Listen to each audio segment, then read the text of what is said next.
Hello everybody, welcome back to my Pokemon review series. In this episode we're going to be going over the Kangaskhan. Now, the Kangaskhan I think is I think it's kind of interesting how they've designed this Pokemon, and we'll just get into why that is. Now, it's got the snoozing type, sleep type, that is pretty typical of normal type Pokemon.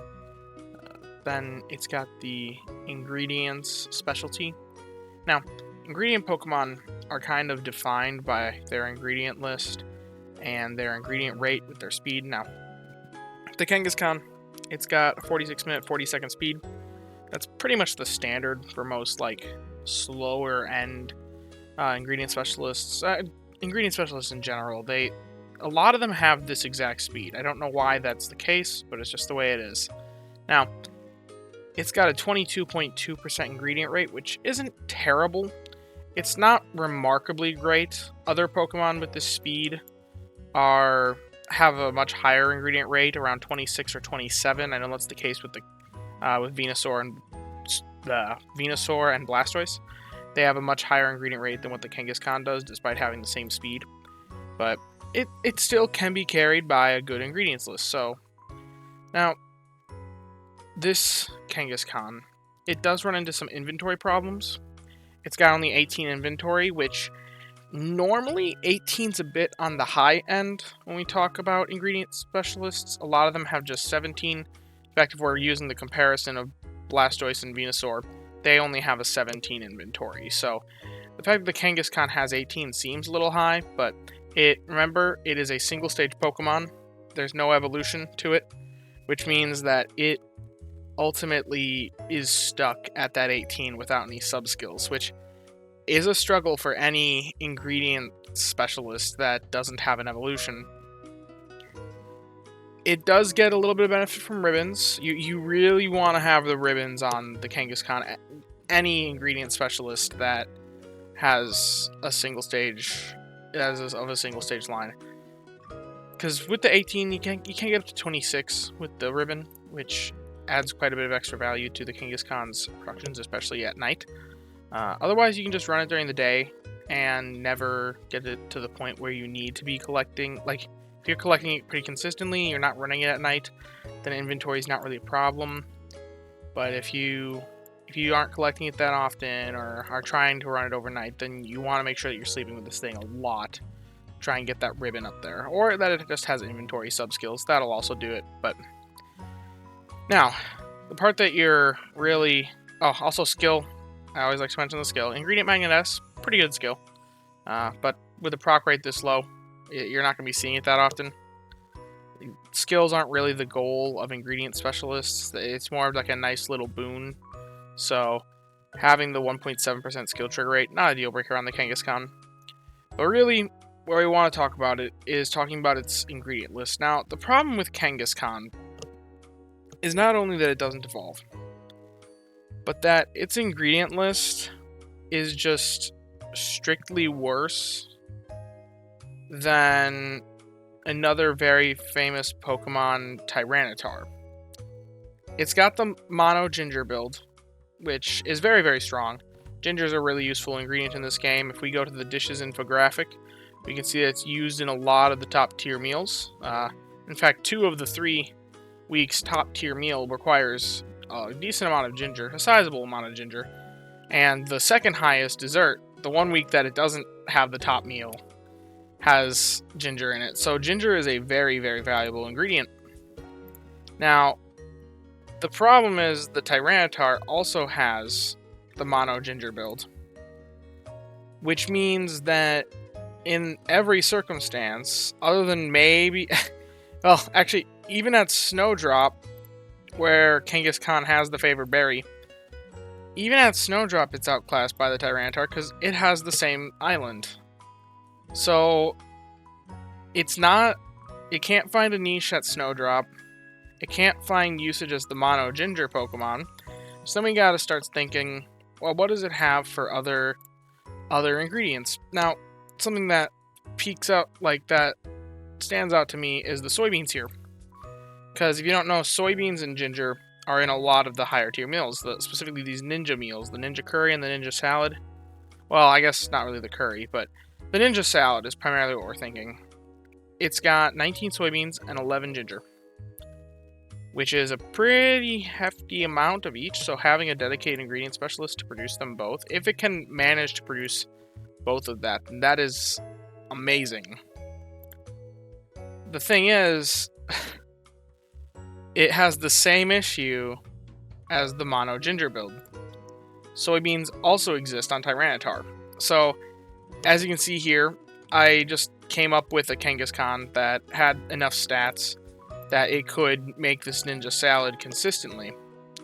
And then I put those same stats on the Tyranitar, and you can see the Tyranitar just produces more, and it produces more berries as well, a stronger berry type. Like, in every case, the Tyranitar is better. It's also got more inventory because it's got 2 tiers of evolution. Now, Tyranitar is a heavier investment for sure, but overall, like all these things, it just makes it that the Kangaskhan is just discount Tyranitar. However, the Kangaskhan does have one unique trait, and that is its B ingredient. Now, potatoes are distributed on a lot of Pokemon, but if you're struggling to find a potato farmer and you find one with a double potato build, then the Kangaskhan is a decent option for that. I wouldn't recommend hunting it for that purpose because it's very difficult to catch the Kangaskhan. It takes 16 pips to feed it all the way. So you're not going to be catching a lot of these things. They're also a pretty rare spawn. But if you happen to catch one with the double potatoes and decent ingredient finding skills, maybe you keep it. It's going to be worse than a Meowscarada. If you happen to find one with the mono ginger before you find a Tyranitar, probably keep it. It'll be better than not having a ginger farmer, and maybe it'll make it so that you don't need to hunt the Tyranitar because your Kangaskhan has good enough stats. If you find that ginger soybean build that works for the ninja salad, you can keep it. It's not a bad Pokemon. It does those jobs very well. It's just the Tyranitar does it better. But where the Kangaskhan does have a unique purpose is in this potato and ginger build. And unfortunately, if we're looking for synergy between potatoes and soybeans or potatoes and ginger, there is a single meal on this entire thing that has any synergy, at least that I noticed when I was going through it in my prep for this video.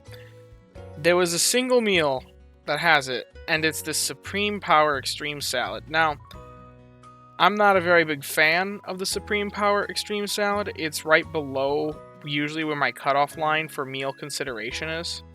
Pretty much anything below this point, I'm not building a team around it because they're more just meals that I make if I find berry specialists that happen to make, like if the berry team that I'm running happens to make the right ingredients, then I'll make them.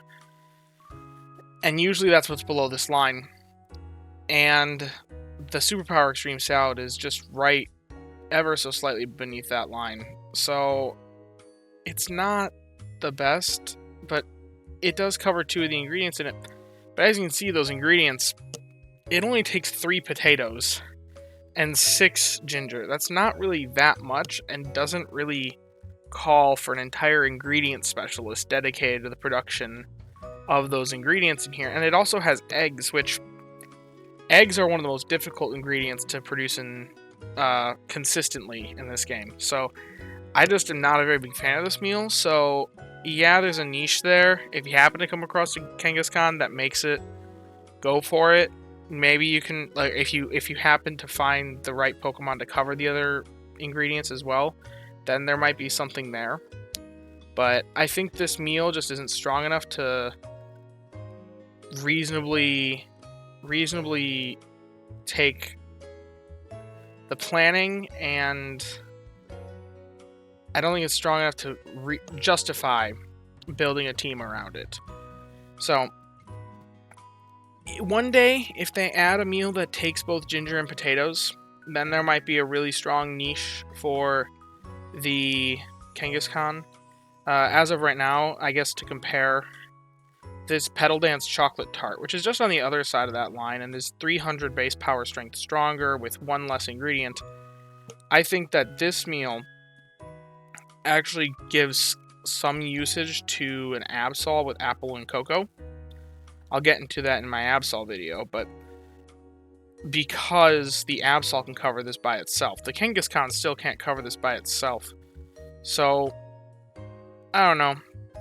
I don't think there really, in the current meta, is a very big niche for the Kangaskhan, other than as if you happen to find it before a good Larvitar, and it happens to have the right stats, then maybe you'll use it. Then you'll probably use it as a Tyranitar replacement.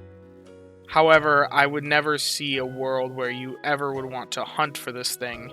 It isn't the best at any job because of Tyranitar's existence, and Tyranitar is just a lot easier to hunt. Now, if you are a fan of the Kangaskhan, and it's like one of your favorite Pokemon, maybe you think there's going to be Mega Evolutions that come about, which there is decent evidence to possibly point towards Mega Evolutions in this game. Primarily, it's a lot of speculation.